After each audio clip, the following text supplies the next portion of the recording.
करते हैं और उन महान संतों को भी याद करते हैं जिन्होंने उस समय में शांति बम का निर्माण किया। हम छत्रपति शिवाजी महाराज जी का इतिहास सुनते हैं, उस समय भी देश गुलाम ही था। छत्रपति शिवाजी महाराज जी का जो मार्गदर्शन करने वाले थे वो महापुरुष ही थे, समर्थ गुरु रामदास जी। और समर्थ गुरु रामदास जी ने छत्रपति शिवाजी महाराज जी का मार्गदर्शन किया और उनके मार्गदर्शन में रह करके छत्रपति शिवाजी ने अपना इतिहास रच दिया।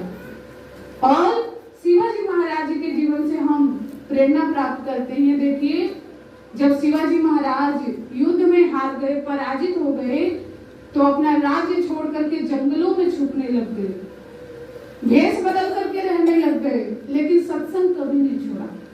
एक बार जब गुरु महाराज जी सत्संग कर रहे थे, सत्संग हो रहा था, तो शिवाजी को पता चला, वो ब्राह्मण का वेश बना करके सत्संग में आ गए। जब वो ब्राह्मण के वेश में बैठ करके सत्संग सुन रहे थे, तो जो मंदिर का पुजारी था वो मुगलों से मिला हुआ था। हमारा देश गुलाम क्यों हुआ? बड़ा अफसोस होता है, क्योंकि गुलामी के पीछे हिंदुओं का, भारतीयों का ही हाथ था।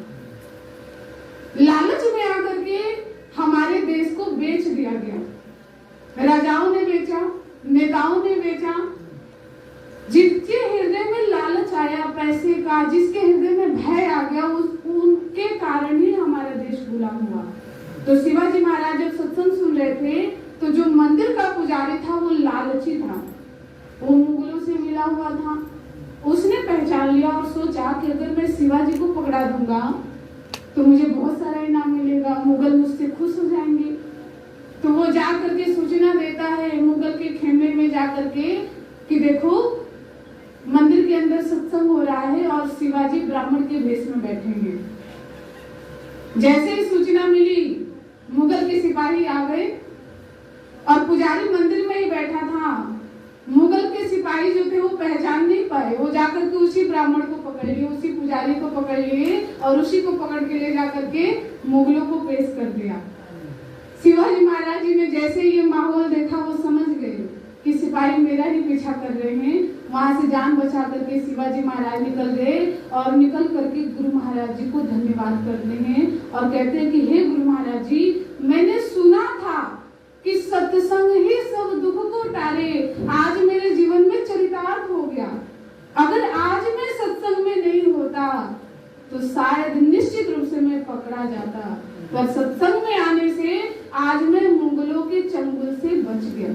गुरु महाराज जी का कोटि कोटि धन्यवाद देते हैं। विचार कीजिए, जिसके जीवन में मौत हर पल मंडरा रही है, जो जंगलों में छिप छिप के अपने जीवन को यापन कर रहा है, ऐसी विषम परिस्थिति में भी शिवाजी ने सत्संग को नहीं छोड़ा। क्या आज हमारे जीवन में इतना संघर्ष है?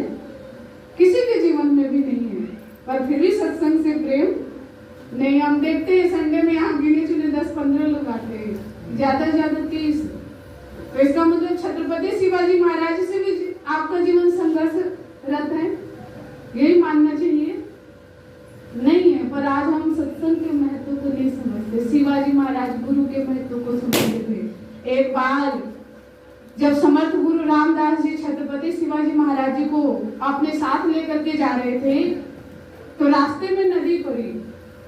गुरु महाराज जी शिवाजी से कहते हैं कि हे शिवा, तुम यही किनारे पे खड़े रहना, मैं जाता हूँ, देखता हूँ कि नदी की वेग कितनी है, गहराई कितनी है, क्या हम तैर करके पैदल जा करके पार कर सकते हैं या नहीं।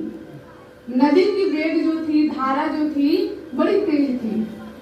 शिवाजी महाराज देख रहे थे।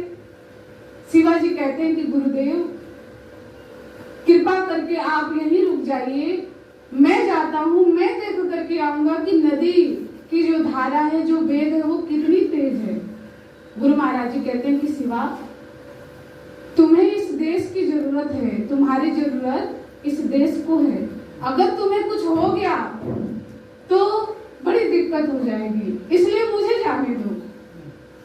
शिवाजी हाथ जोड़ करके, आंखों में अश्रु भर करके कहते हैं कि गुरु महाराज जी, प्रभु जी, हमें ना विसारियो, चाहे लाख लोग मिल जाए, हमसे आपको बहुत है, आप से हमको नहीं। गुरु महाराज जी, मैं जानता हूँ कि अगर मैं नदी की धारा में बह गया तो आप समर्थ हैं। मेरे जैसे अनेक शिवाजी खड़ा कर देंगे, पर मेरे लिए तो आप एक ही हैं। हम हजारों शिवा मिल करके, हजारों भक्त मिल करके भी आपको हम नहीं बना सकते। इसलिए आप समर्थ हैं, मैं बह जाऊंगा कुछ नहीं होगा, आप हजारों प्रकट कर लेंगे, पर अगर आप मुझे छोड़ देंगे तो हमारे अंदर सामर्थ्य नहीं जो हम आपको पकड़ ले। गुरु महाराज जी उनके पीठ पे हाथ रखते हैं और उनके समर्पण भाव से इतने प्रसन्न हुए और गुरु महाराज जी उन्हें आशीर्वाद देते हैं कि हे शिवाजी, जब भी भक्तों का नाम आएगा तो तुम भक्तों की प्रेरणा स्रोत बनोगे। एक राजा हो करके, एक नेता हो करके गुरु का सहारा लिया। हमारा देश ऐसे आजाद नहीं हुआ, केवल राजनीति से आजाद नहीं हुआ। राजनीति के अंदर जब धर्म आया तब हमारा भारत स्वतंत्र हुआ। हमारे देश के अंदर जब राजनीति में कूटनीति आ गई, गलत धारणाएं आ गई, केवल राजनीति बन करके रह गया, तब हमारा देश गुलाम हुआ। लेकिन जब राजनीति के अंदर धर्म आया, जगत गुरु आए, संत महात्मा आए और जब राजनीति ने धर्म का आश्रय लिया, तब हमारे ये भारत आजाद हुआ। तो आज भी धर्म की आवश्यकता है और हर युग में धर्म की आवश्यकता है। जिस घर के अंदर धर्म है वो घर स्वर्ग के समान है। जिस राजनीति में, जिस देश में धर्म है वो देश, वो राजनीति स्वर्ग के समान है। तो धर्म की आवश्यकता हर जगह है, गुरु की आवश्यकता हर जगह है। तो आज हमारे जीवन में भी महापुरुष के सानिध्य की आवश्यकता है। जब तक हमारे जीवन में महापुरुष का सानिध्य नहीं होगा, संत महात्माओं का मार्गदर्शन नहीं होगा, तो हमारा जीवन भी स्वतंत्र नहीं हो सकता। तो आइए इस स्वतंत्रता दिवस पे हम सभी लोग श्री गुरु महाराज जी की आज्ञा में रह करके उनकी आज्ञा का पालन करें और जो संत महात्मा हमारा मार्गदर्शन करते हैं, जो श्री गुरु महाराज जी, श्री माता जी, समस्त दिव्य परिवार हमारा मार्गदर्शन करते हैं, तो हम उनके बताए हुए मार्ग को अपने जीवन में उतारेंगे तो ये अनमोल जीवन, बेशकीमती जीवन सफल और सार्थक हो जाएगा। तो देखिए, खुशी का दिन है, खुशी की बात है, तो हम भी एक छोटा सा बधाई गाएंगे, आप सभी लोग साथ देंगे। बोलिए श्री आनंद कंद भगवान की, सच्चे दरबार